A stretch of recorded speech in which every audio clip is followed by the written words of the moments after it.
In this video, I'll show you how to get your GCash Mastercard online fast.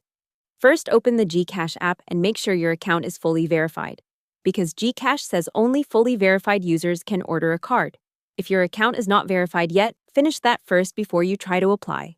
Next, on the app home screen, tap Cards. Then choose Order a GCash card. Tap Order a card, select Send me a card, review your account information, and tap Next. After that, enter your delivery details carefully and tap Pay to complete the order. GCash also notes that once payment is made, the order can no longer be canceled, so make sure your address is correct. To get it as fast as possible, use a serviceable delivery address and double-check every detail before submitting.